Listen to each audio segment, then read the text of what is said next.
This is Ros Jones, your business coach with my weekly podcast show, Bold Business Bits, coming to you from Yorkshire. This is where I have a great conversation with a phenomenal female business boss. We share some of the bold stuff they do, lessons they've learnt, adversities they've overcome, and the fun they have. And then I'll be dipping into my toolkit and sharing a top tip. Business can be lonely, so make sure you join us each week and be part of our show.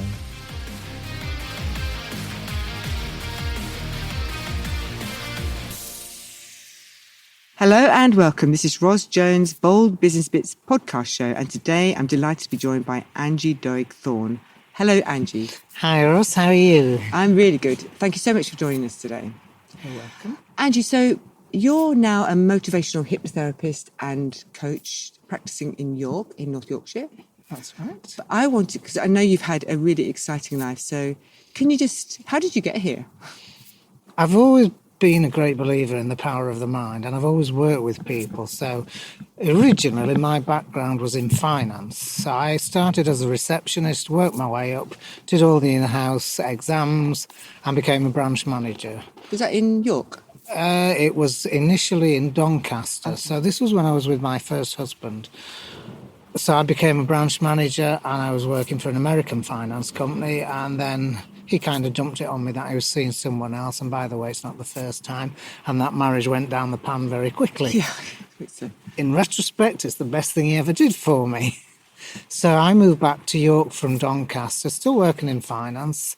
Very stressful at that time because things changed so fast with an American finance company. And then I met my husband, who I'm married to now. I had 2 really bad kidney infections, which were down to stress, so I decided to get out of the finance world. I became a partner in my husband's building and roofing business. But I've also always been involved in fitness, so I qualified as a fitness instructor back in 1983. Was this while you were working? Well, yeah, I was working at that time, but I've always looked after my health and fitness. It's been the most important thing in my life. Before husbands, before daughter, before anything else. And it still is, because without it, you can't do anything. Absolutely. So as time moved on, met the husband I'm with now, and a year after we got married, had our daughter, who is now 26. In 2001, we emigrated to New Zealand. As you would. As you would. What made you decide to emigrate to New Zealand? Was it you had an idea, let's go? Well, we've done a lot of travelling, and New Zealand was pretty much like the UK used to be in the 70s. So having our daughter was 5 years old when we emigrated, but we actually went to New Zealand on honeymoon by default. We should have gone on a Caribbean cruise, but that's another story. Okay. So we actually ended up going to New Zealand, and my younger brother's been out there 30 years, and we loved it. And we went back a couple of times, and then it got to the point, I think, construction business, my hubby had been in it since he was 15, and he needed a break pretty much. So it was a case of, right, well, we'll go to New Zealand, we'll close the business down, sell the house, everything in it, because we've got to make a proper go of it, and bounce back after 17 months. Oh, right. So great place to go on holiday, but not so much live there. Okay, what is it, the people or? There's a lot of double standards that you don't find about until you live in there, and it's like when you apply for your residency, oh yeah, we accept those qualifications, welcome to the country, and then you find out actually they don't accept your qualifications. Okay. So I retrained, went back to scratch, did the fitness instructor and got an international qualification as a personal trainer. Bounced back to the UK in 2002. Daughter growing up, got to the age of about 11, and I was getting very bored with personal training. Unless you had someone that was very motivated for fitness or sports specific, it can be quite boring. So I thought, right, I'll go back into the workplace, management within offices, finance, whatever. So you came back to York? Did you the same place where you lived before? Or? No, we lived in just outside the centre of York previously, and we're actually in a village on the outskirts of York now. Right. So close enough to get into York within 10 minutes, but far enough to be out on the countryside so I can just hop on my bike and get away for 3 hours in the countryside. Yeah, nice. And then we were at Centre Parks. I got qualified to go back into the world. I've been offered 4 jobs as an office manager. Went to Centre Parks 1 half term, and as you do when you're there, you go for a nice massage and a facial. And I was waiting to go, and I was reading a Top Santi magazine, and there's a very in-depth article about hypnotherapy, which piqued my curiosity. So I did some research into the best college with the best qualification. I didn't want an online qualification that kind of ticked the boxes and says, yes, you're now a hypnotherapist. I wanted to do a course that actually gave me a proper qualification, exams by a proper body. So I did my research and I ended up at Jimmy's Hospital in Leeds, part of Leeds University. And I did a foundation course, which was 4 weekends. And I was the world's biggest sceptic. I was the naughty one at the back of the class. But it totally blew my mind. Wow. Yeah. So then I went on to do the diploma, and me being me, if I'm doing something, I have to get a distinction, and I did. And since then, I've done numerous courses. The year after, I qualified in EFT, Emotional Freedom Technique, and I've done so many courses for professional development to enhance the techniques I use, to look at the latest techniques that are out. So my 2 niches are working with very stressed, anxious people and overweight people, and the 2 tend to cross over. Yeah, absolutely. So that's a wonderful career move. I love that the journey you've been on, Angie. So in terms of the hypnotherapy and all the other emotional well-being therapies that you've studied and practiced, I get it that right now there's a lot of stress and anxiety, but there seemed to me, I don't know whether it's just because I'm interested in it as well, but there seems to be a real interest in alternative therapies, if you like, right now. Whereas when I not so long ago, alternative therapies were a bit woo-woo, weren't they? They were. I mean, business coaching was woo-woo. When I started business coaching, that was woo-woo. But so why do you think it is that they're becoming more and more popular? I think the thing is, initially, there are so many myths and misconceptions about hypnotherapy, Reiki, all the other things that are, that have been around a long time. Yeah. And I'm glad you said alternative and not complementary, because they are alternative. Hypnotherapy has been around since man could talk. But with anything, humans as we are, we want evidence. We need scientific proof. And until the advent of CT scans, brain scans, we didn't as such have the evidence to back it up, whereas now we do. And I think it's 1955, hypnotherapy was accepted by the British Health Organisation as a therapy in its own right. And I think people have become more open, because as the world's grown, as the population has grown, the time with a GP for a consultation, if you're lucky, I think it's 4 to 8 minutes, to actually delve into someone's background and do a diagnosis. And I'm not having got any GPs in any shape or form here, but it's very difficult to diagnose someone, and it's too easy to tick the boxes and hand out antidepressants. Yeah. So, because I've been through so much myself, and I've been in that pit of despair, with depression after leaving my first husband, and it was a nightmare getting out of that pit, and I never want to go back. Yeah. So back in 1989, I decided that my rule for living, the one rule I've stuck by, live life one day at a time today. Yeah. And it's what I tell every client that I work with. So I think as time's gone on, we've got more evidence-based stuff out there, research, to show to people that, yes, this does work, this is how it works. And I think because hypnotherapy, as you say, has come to the forefront very quickly. And the thing is, the results are so fast. Yeah. So then you've got all the other alternative therapies that have always been around, but, kind of looked on as witchcraft. Yeah. And they've become more accepted. Yeah. And I think now, more so after this pandemic and the first lockdown, people are actually looking to self-care, which is not a luxury, it's a necessity. Absolutely, yeah.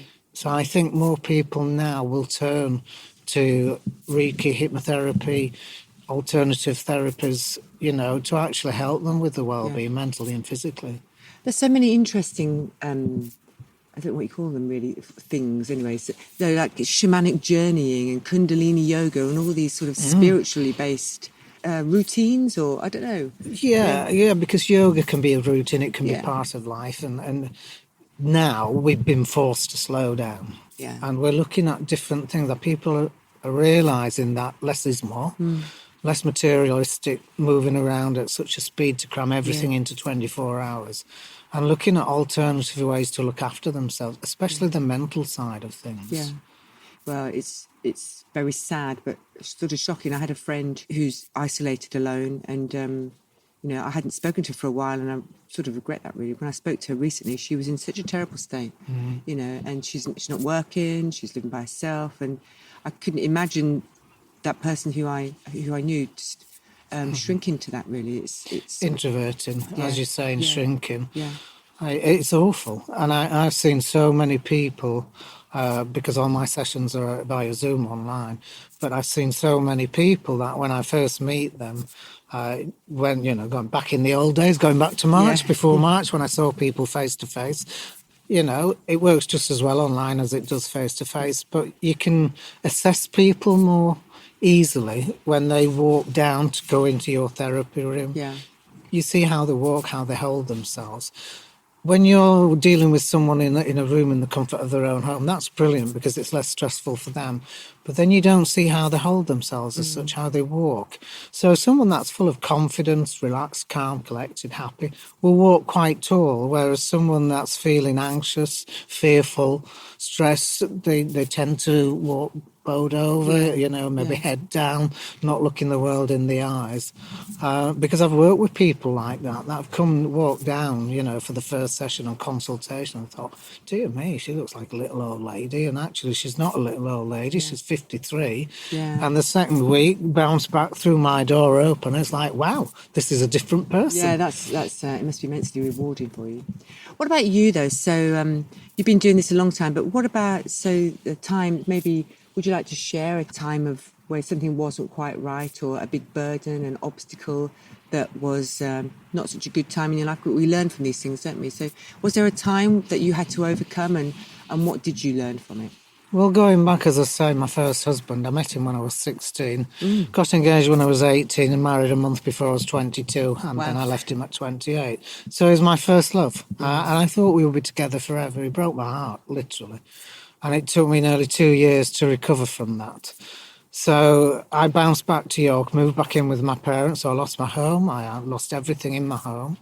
And I was lucky to get transferred with my job to York. So thrown into an office with people I'd not known, grieving the loss of a marriage, my home, and didn't realise at that point, because I don't think you always do that, even though on the outside you're doing the things, you're going to work, but inside you are, like you say, you're shrivelling up and dying.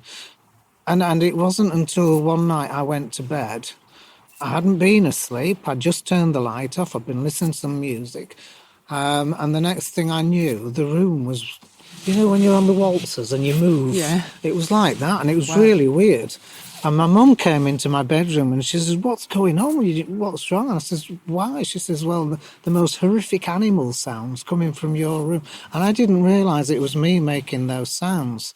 So I went to the doctor the following day and he said that, you're on the brink of a big breakdown. What's going on? So he told me I needed to have time off. So luckily I had a friend who could take time off at the same time. And we went to Tenerife. Yeah. So I walked, I cried, I kicked sand, I swam, and I realised that I needed to move forward. And when I came back and went back to work, my regional manager was a female, very strong female, walked in and threw a book at me one day. Literally. Didn't hit me. I bounced on the desk and it was How to Start Living and Stop Worrying. Oh, wow. And that book got me out of it. Yeah. It's like, live life 24 hours at a time. You can't change the past. Don't jump to the future, the what ifs and whatever, because until it becomes today, there's nothing you can do about it. Took me time, a lot of heartbreak, going through a divorce. But yes, some days you feel like you're pushing soot uphill. But you've just got to be resilient. And we are resilient. Humans, we bounce back from so many things. What is it? There is a thing, though, about, we were talking earlier about GPs prescribing antidepressants and things. And also you're talking about the having to slow down right now and self-care. I'm guessing that if your experience was all those suppressed feelings, was it, that you were putting on this sort of image at work, but all that suppressed feelings had to come out somehow, didn't it? In those animal cries, I guess. So what is it that, what do you recommend? I mean, do we immediately go for some sort of palliative, to get rid of those feelings, or do we have to just sit with it and put up with it and work through it? And what's your advice and thoughts, Angie? I think the first thing is that you have to recognise that you aren't yourself, that something's going on, whether it's mentally, physical appearance, and if you have good support from family and friends, they may say something to you. We don't always want to take it on board. So it's then the realisation, A, there is something wrong, B, you want change. Yeah. And it's always about choices. You have a choice, carry on living the way you were, or make the choice, seek some help. Because it's always been, you go to your GP, as you said. Things are changing now. People used to come to me as a last resort. Now I am finding out I'm not a last, I'm maybe halfway. Yeah. Or the first resort if it's a referral. And I think the thing is that it's too easy to go to a GP. Well, it's not too easy, obviously, you have to realise there's something. But it's too easy to go to a GP and be given a prescription for antidepressants. Don't get me wrong, they have the place. But unless you resolve the issue that is causing you worry, stress, anxiety, frustration, sadness, anger, anything else, unless you resolve that issue, all the antidepressant will do is numb you so that you exist. Yeah. And when you come off them, if you haven't resolved that issue, you're back to where you started. Yeah. So a combination of EFT and hypnotherapy, for me, is the fastest way to get results. EFT works on past trauma, present and the future. So it's about, you're saying about the suppressed emotions and everything. So when you go through trauma, your brain doesn't process it. It freezes it. And it freezes the negative emotions you feel at that time. So further on in time, you might be in a situation, similar circumstances, sight, sound, smell combination, and you're thrown straight back into an old memory. Yeah. It's like, whoa, hang on a minute, that was years ago, I've dealt with that. When actually you haven't, because those old emotions were evoked in you now. So EFT is a kind of acupuncture without needles, but it's fast release of trapped negative emotions. And the other thing is, my belief is that 80% of physical illnesses are caused by what aren't resolved within your mind. Yeah. And it's your subconscious prompting you. Yeah, I definitely get that, yeah. And it's the same with stress. Stress and anxiety, if you don't do anything about it, you get more stress. Yeah. And then you get the physical symptoms. Yeah. It's like, it's just saying, wake up, do something about this. And it has to get into physical before you actually realise there's something wrong. Yeah, and quite often when people come to me, they've got headaches, pain between the shoulder blades, neck ache, things like that. And it's tension caused by stress, anxiety. Carrying the weight on the shoulders. Yeah, exactly. That's what I say to people. You walked in here with a huge sack of emotions on your shoulders weighing you down. Well, why? Why do you drag them from the past into the present and take them into the future? Yeah, exactly. Why do they? Why? It's because it's what we do as humans. Yeah, we do. Yeah, there's nothing more delightful than a human being. So, Angie, what's next? What's your plans? I know we're in this lockdown situation, but have you got some plans for your business, your life, your plans to travel? To travel, okay. I've missed travelling so much this year. I've been to London twice. So I want to travel. I want to be able to have some time off to travel, but still have the income. So I'm actually looking at passive and semi-passive income now. I love working one-to-one. Physically, I don't do more than an absolute max 16 hours a week working with clients, because you can take on board what you're dealing with. And I do deal with a lot of people that have gone through awful trauma. So, it's looking at maybe group coaching. Yeah. I have a few ideas up my sleeve. Yeah. But I want to travel a bit more. Yeah. So are you talking about the world or the UK? Yeah, the world. Both. Yeah. So what about in the UK? So I know that you love York and Yorkshire. So what about, is there anywhere else in the UK that you'd love to travel to? I'd love to go to the west coast of Scotland. Okay, yeah. And I'd love to go down to Cornwall. Been to Newquay, been to Torquay and what have you, because when I was also a national judge for bodybuilding. So I've been all over the UK judging competitions, national championships. So I've been to different places doing that and then travelling with my hubby and daughter. But I've never been right up the west coast of Scotland. I'm told it's beautiful beaches. There's seals. You might see dolphins. Well, we've had them from Scarborough this year, you know. I know, Yeah, it's amazing, isn't it? Well, we have seals sometimes come up the Ouse to really? Neighbourne Locks Wow. in summer, yes. Okay, that's lovely, isn't it? We've got minks at the moment. Oh, right. Well, it's just amazing what's happened during this. I think because humans haven't been around, they're sort of venturing out a bit more, aren't they? I think the Earth's healing. Yeah. Everything seems, the animals seem, they look at you like, we're not scared of you anymore, kind of thing. The squirrels are so tame this year. It's just quite amazing. I love squirrels. They're so funny. Yeah, they are. We've got some huge trees at the bottom of our gardens, and there's some squirrels live there, and they're so cheeky little buggers. Yeah. They come on the conservatory of the house next door, and I look out my kitchen window, and there's a squirrel there at the same eye level looking at me with an apple or something. It's like, morning. Fantastic. So it's been fantastic speaking with you today, Angie. If people want to find, or when people want to find out more about you, where do they go?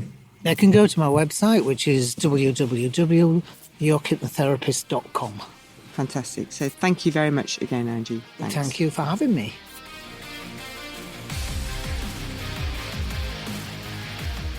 In our conversation, Angie said that her rule for living is to live life one day at a time, today. Keeping your attention in the present is the world's most useful and probably underrated skill. I did a bit of research to find some practical applications of practicing everyday mindfulness, living life one day at a time, staying in the present.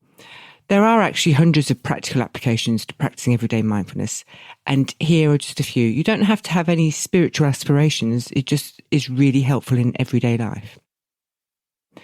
If you want to give up some sort of craving, so if you're addicted to cigarettes, for example, cravings become obvious and easier to overcome if you stay in the present. All you have to do, for example, to quit smoking is to notice when you're actually having a craving and respond to it by doing anything other than putting a cigarette in your mouth.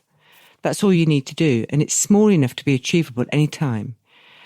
If you lose sight of that, you might misunderstand quitting as some big abstract goal that can never be done now, such as to maintain perfect self-control for the rest of your life. It's just about being in the moment and recognising that your craving has come and what to do to stop doing it. So you wouldn't deliberately put a cigarette in your mouth and concentrate on breathing in all the terrible chemicals that are in the cigarette if you are being in the present, concentrating on the present. Number two is it actually takes the edge off physical pain. It's the last thing you might think, but if you turn your awareness towards the feeling in your stubbed toe or upset stomach, it makes it much easier to bear. If you're turning away from sensations of pain, it gets mixed with resentment, wishing, blame, and other kinds of mental neediness. This is what makes pain unbearable. When you put your attention right onto the pain, it's remarkable how it takes the edge off. So it's still painful, but it's you know that you're handling it, so you could try that as well. If you're working out and you find reasons not to work out, your workout might sometimes seem like a big, long, grueling thing, but that's only when you're thinking about it. If you're actually doing it, you're never really required to do more than a single moment's action. You don't have to do the whole workout at all. All you're doing is just that action in the moment. At no point you have to do any more than just complete the current rep and keep your mind there. It makes these big things more bearable, easier. Big projects stop being scary. If you think about the whole project you've got to do, it becomes a bit daunting.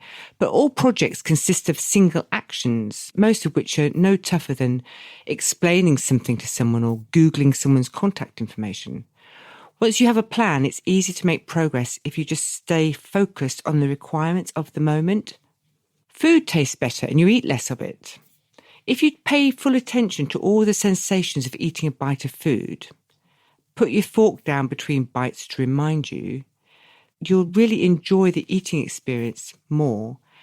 It takes longer, it takes better, and so you become satisfied sooner. It's also easier to negotiate that moment when you stop eating because you're not deciding to eat the whole of it, you're just eating each bite at a time.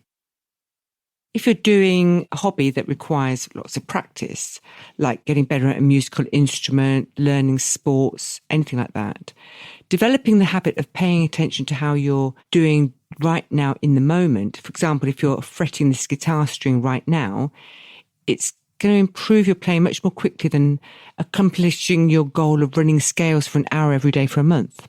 It's like thinking, I'm going to run a half marathon by the end of the next 3 months and you've never run before. No, you don't do that. You don't think of that. It stops you doing it. You just focus on the moment when you'd run for 20 minutes down the road and back.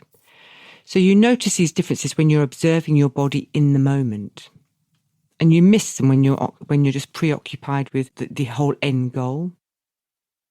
Number 7 is it's a lot more fun. So when we were kids, we had all this time when we were a kid. And then as we get older, we learn to live less and less in the world and more in our thoughts about the world. But when you come back to the present moment, your jumble of thoughts about your life situation shrinks in significance, and the place where you actually are regains its rightful uniqueness. This makes everything more interesting and fun. You can figure out what's bothering you very easily. When you keep a state of presence, the introduction of feeling uneasy is really conspicuous. This makes it pretty easy to identify the thought that sets you off. So if you notice that the pit in your stomach appeared the moment somebody said the word Monday, it's a lot easier to interpret the feeling as a normal passing reaction and not lapse into some snowball thinking that leaves you your whole life suddenly looking bleak. Number 9, you find yourself doing things in smarter ways without thinking about it. When you're being mindful, you actually do things very deliberately. You don't leave mess around you. So it's one of the most rewarding parts of the mindfulness habit, an uncanny real-time sense of the wise thing to do in the moment. You stop fidgeting and notice why you do it. So if I notice I've started fidgeting, I'm able to quickly relax my body and let the impulse go. But more importantly, it gives us a clear view of attachments. Fidgeting is a sign you've lost awareness of the moment, and often it's triggered by some specific hang-up that we've got. This is really useful self-knowledge, learning what you can't let go of, and fidgeting often points directly to it. I'd really encourage you to try that next time you start fidgeting. 11 is that you actually become less attracted to zombing out over television. One of the big draws of television is that it's an effective way of giving you a break from your thoughts at the end of the day. A mindfulness habit that gives you frequent breaks from your thoughts throughout the day, so you no longer need TV as a sort of numbing device. You're already unwound by the time you get there. It can still be entertaining, but your standards for what to watch will rise, believe me. Number 12, deadlines, debts, obligations don't hang over everything else you do. So sometimes we can just be obsessed about the problems that we have, but rationally you might realise that there's no sense thinking about these things except at times you're doing something about them. The habit of investing your full attention in what you're doing right now means learning to let go of thoughts that you're not going to act on right now. And with some practice, you begin to realise that it's safe to do that. Remember, what we focus on is what we get more of. So focusing on the moment and what's happening in the moment is so useful. Number 14, meeting other people triggers fewer feelings of comparing yourself, so feelings of inferiority or superiority. If you stay in the moment when you meet someone, abstractions like job titles, education levels seem quite distant if they're present at all. You get a feel for another person's humanness, regardless of what they do, their social position and visual cues. This humanness is a shared quality, and on that level we all feel equal. It's impossible to see someone's uniqueness and simultaneously judge them or wonder how they're judging you. So I hope that's given you some ideas about how actually Angie's idea of living life one day at a time, one moment at a time, in this present moment, can transform your life in so many ways. It has hundreds of applications throughout your life in every way. So my invitation to you is just try it out for a day or even an hour if a day seems too long, just one moment at a time. Stay present in the moment and see how things change for you. So I hope you've enjoyed our podcast show today. Thanks for listening, and I'll see you next time. This has been Ros Jones, Bold Business Bits. Remember to subscribe to our show. This has been your Ros Jones Bold Business Bits podcast show. If you'd like any further information about anything we've discussed today, please just get in touch. Go to businesscoachingyorkshire.co.uk. Please join me again next week when I'll be speaking with another phenomenal female business boss with bold business bits. And remember to subscribe to my show. Thanks for listening.